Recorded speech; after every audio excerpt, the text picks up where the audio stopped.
Glad to have you join us again. It's Business Breakfast on iBrand Television. Charles Frakuha, business and public affairs analyst, joins me now virtually to do some analysis of some of the stories we're filing at this time. Charles, good morning. It's a pleasure having you join me on the program today.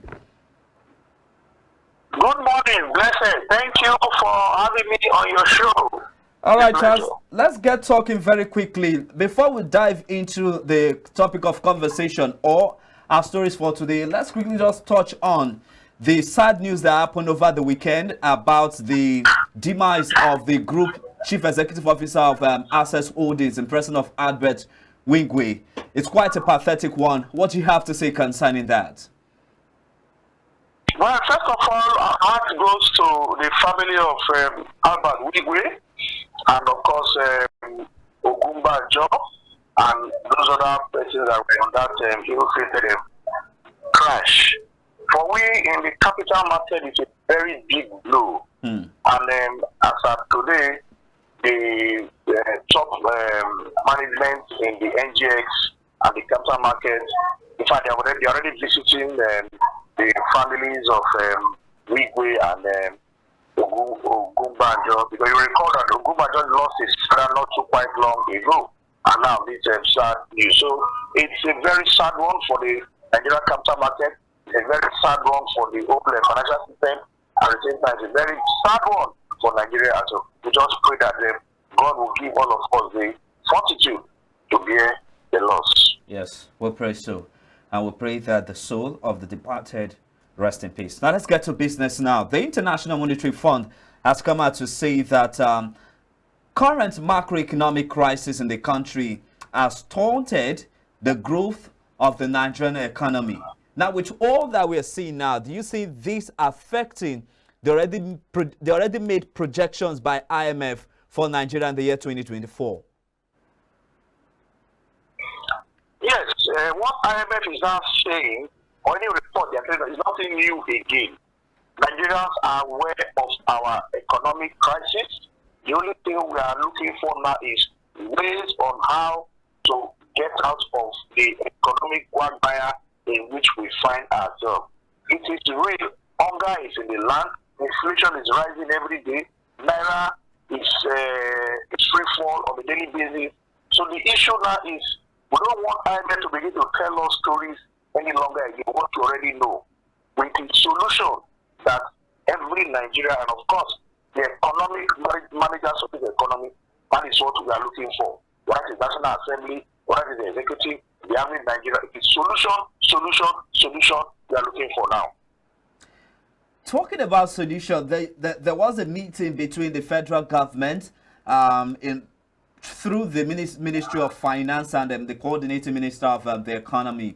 And then I think it was the World Bank. Yes, it was the World Bank. There was a meeting between the federal government and the World Bank last week at the in Abuja, Aso Rock precisely.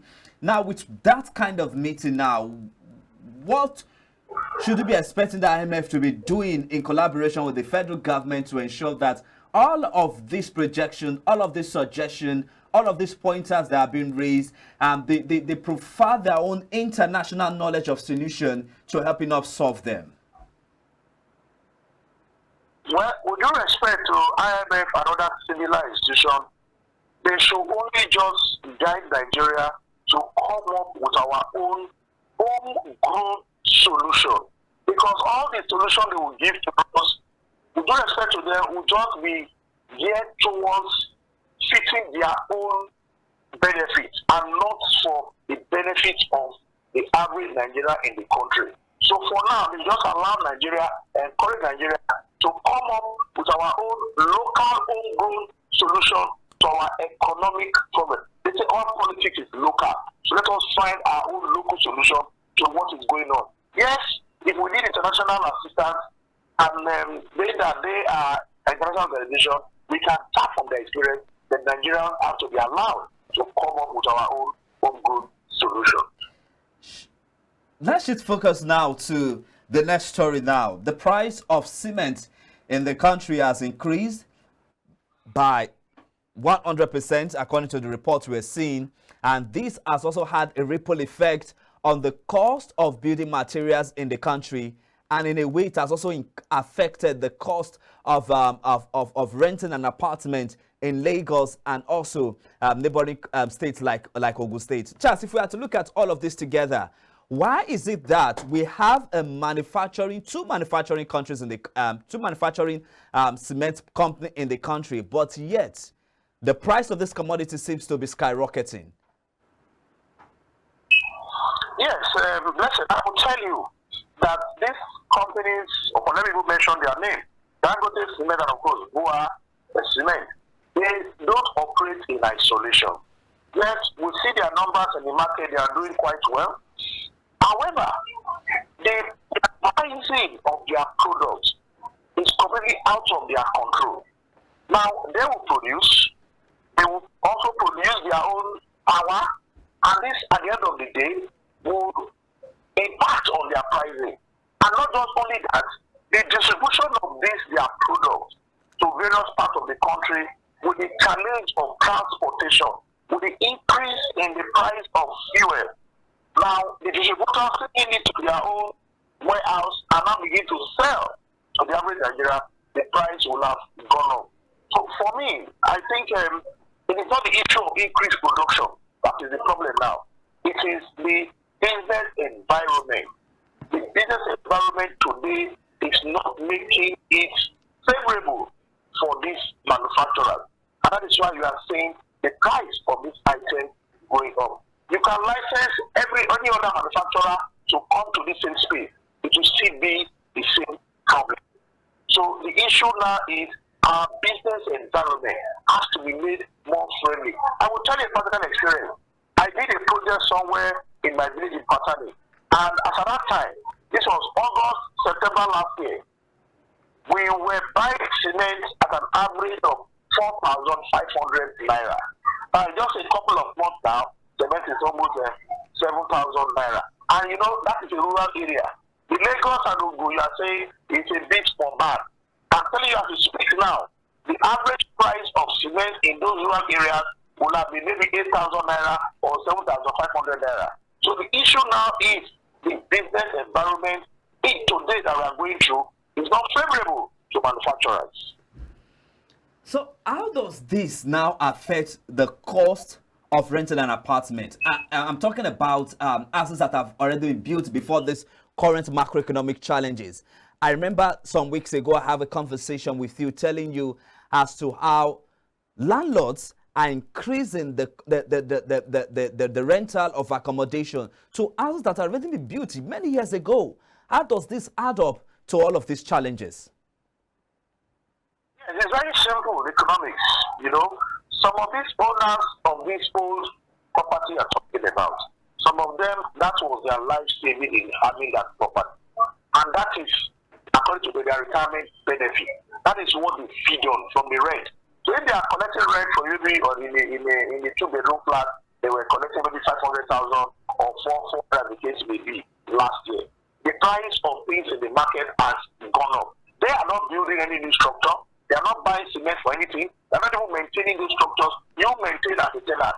But they will tell you, because the money you pay to them, they will take it to the market and see. So what they could use their 500,000 naira and you pay to them to buy before, cannot get there the same thing. And that is why you are saying that they are coming to tell you they want to increase their rent. But however, I believe that landlord and tenant issue is a matter of communication, it's a matter of understanding, and they also know that they shouldn't just continue to increase on a yearly basis. There are rules and regulations concerning that issue.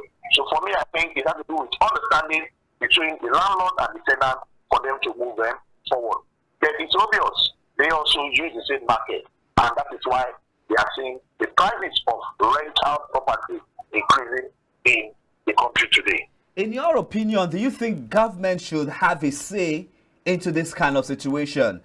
Former Minister of Power, Works and Housing, and also former governor, two-time former governor of Lagos State, President Babajide Fashola, has come out to say that landlords should be collecting rental on a monthly basis. Do you think that this system will actually work well in Nigeria? That's one. And then secondly, how best can government come into the situation and bring about some sense of regulation when it comes to the increment or the cost of rental of accommodation in Nigeria and in Lagos State specifically? Okay, let me take one of the questions first. The whether government can come into rent regulation in the country is very simple. It's a market. Real estate market is a market. Supply and demand determines that market. And you know, we've been told that we have over 50 million housing deficit in the country. Now, you have that kind of deficit. So, government is telling you we are building 50 housing units, 2-bedroom or 3-bedroom bungalow. That is just a drop in the ocean. So, as long as the supply side of the market is not meeting the demand, then prices of houses will continue to increase. So, the next thing the government can do is to increase the supply, encourage private-public partnership, encourage mortgage bankers, encourage corporate society with their workers, their members, to see how they can begin to do mass housing, or not even mass housing any longer again, affordable housing. It has to be an intentional approach because the prices of building material is gone up. Land itself has gone up. So the government has to invest more in that sector.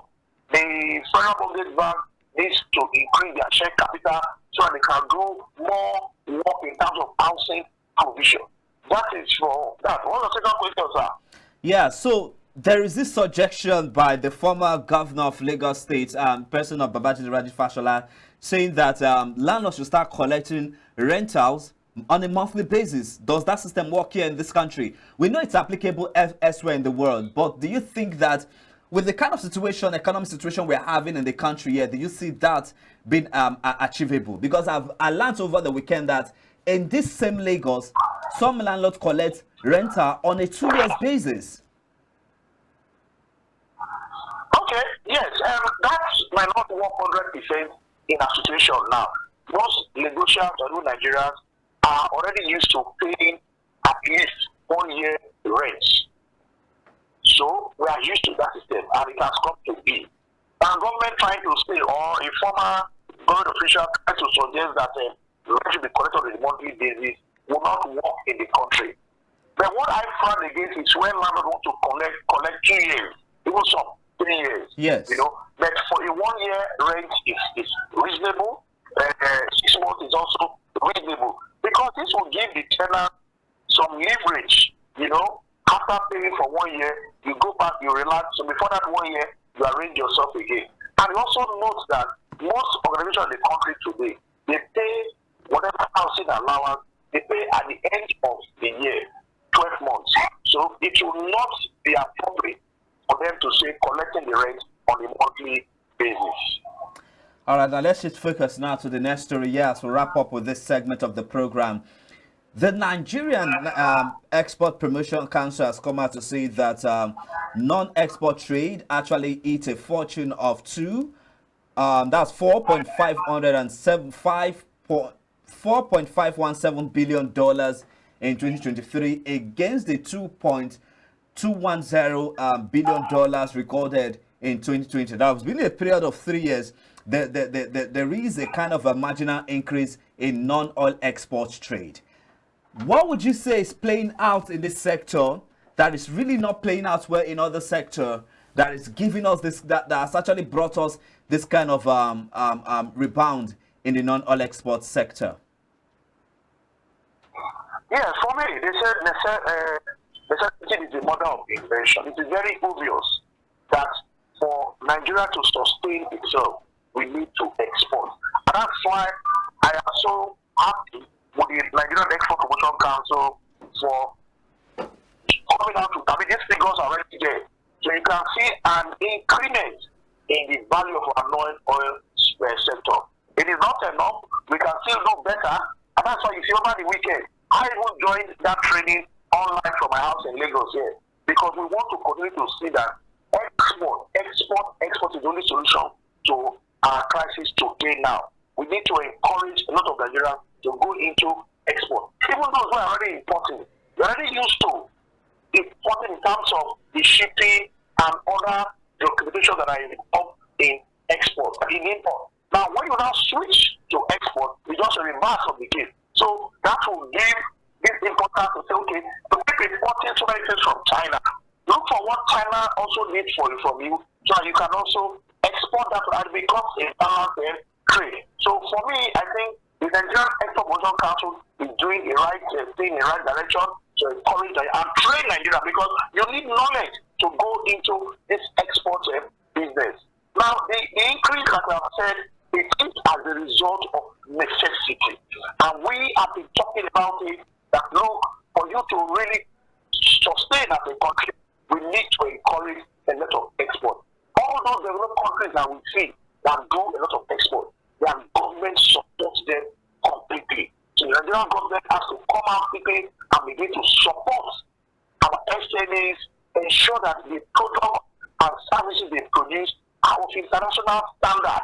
So by the time they export to the international market, those products will not be rejected, and we will see these companies receiving hard currency, and that will go a long way in stabilizing the price of our naira.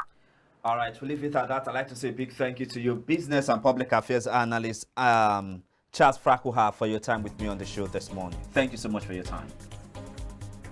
Thank you, and enjoy your Valentine on Wednesday. And you too, my brother. All right then, still to come on the show this morning. The Nigerian Exchange Limited All-Share Index and market capitalization depreciated by 2.49% to close. The week ended Friday, February the 9th at 101,858.37 basis points, respectively. We have more details after this break. Just stay with us.